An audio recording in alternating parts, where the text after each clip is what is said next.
Good morning and welcome to the Friday edition of Sports This Morning.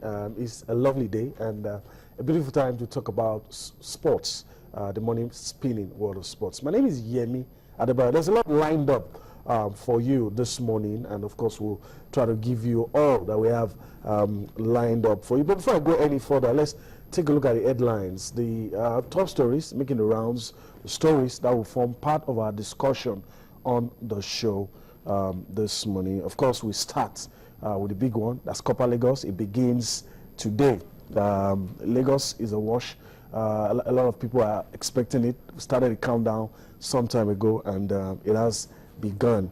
Also, we move on from there. Yeah, that's it on your screen. Copa Lagos begins today, and also in the world of football is going to be decision time for FIFA whether or not to release the Michael Garcia reports. A lot of issues have happened relating to that report, and of course it's time to decide whether or not that report will be released. Russia Athletics Federation president, that's Valentin Balaknishev, steps down from his position following allegations, damning allegations of systemic doping by Russia. And of course, what you have on your screen, talking about a Formula One driver determined to win, talking about Jenson Button, keeps his place in McLaren. We'll be talking about him this morning and his new partner. We'll be talking about all of that, all for you on the show this morning. All right, that's the outlook of the show this morning, but let me quickly introduce my partner, that's Kule Philip. Give me so much pleasure to welcome you to the Friday morning edition of the show. Yeah, good morning, Yemi. It's good to be on the show. Yeah, I'm very sure you want to talk to us. I'm very sure you want to get your thoughts across to us, and this is how you can do that. You want to talk about FIFA's decision to vote on the Michael Garcia report, Valentin Balaknishev's decision to step down so that investigations can go on, and of course talking about Copa Lagos and all the other issues. You can do that on Facebook, on Twitter. On Facebook it's Channels iPhone Sports. On Twitter it's at Channels_Sports, and of course at my personal handle it is at Yemi Adebayo 20. Okay, so that's how you can get your views across to us. Speak up and be heard on the show this morning. Okay, cool. Let's quickly, we're pressed for time, and let's quickly go to Copa Lagos. It starts today. A lot of interesting things will happen today, and of course. Before we take a look at the fixtures, what are we expecting? Yeah, I'm expecting a great spectacle as ever before.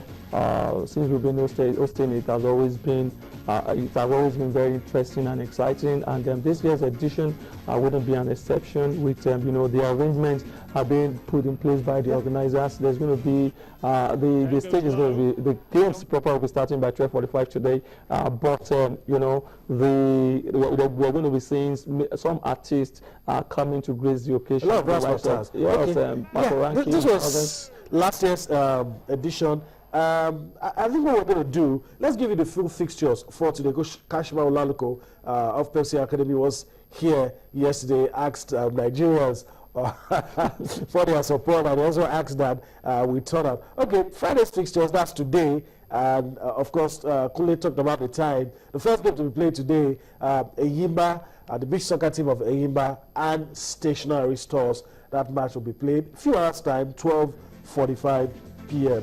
And of course, the big one, Barcelona will take on Pepsi Academy. Senegal will take on Cote d'Ivoire, and Ghana takes on Nigeria. All today, Ghana, Nigeria, 4:30 p.m. Tomorrow, that's Saturday, Barcelona will take on Stationary Stores, big soccer team. Senegal takes on Ghana, and of course, Nigeria takes on Cote d'Ivoire. That's Saturday, and on Sunday, that's the grand finale. Barcelona take on Eyimba, Cote d'Ivoire take on Ghana, and of course, there's also a game involving the celebrities, and of course, Nigeria takes on Senegal. So if you're a lover of big soccer, you know where to be, you know Absolutely. what to. I mean, it's not just about the football; it's a family event. Yeah. Take everybody there, have a nice time, take some pictures, because you don't know what might happen. Some of those guys might become world stars. Absolutely. I think it's always very interesting so sad that, you know, I talk about the fact that I might not just be able to attend today, but tomorrow definitely Surely you'll be there. I will be there. And I'm expecting a very exciting time out there. The Nigerian team also will be looking forward to defending their title. They've won it 3 times, and they will be hoping to actually win this one. The coach of the PT Eagles have actually, so Adamu, which is talked about the fact that,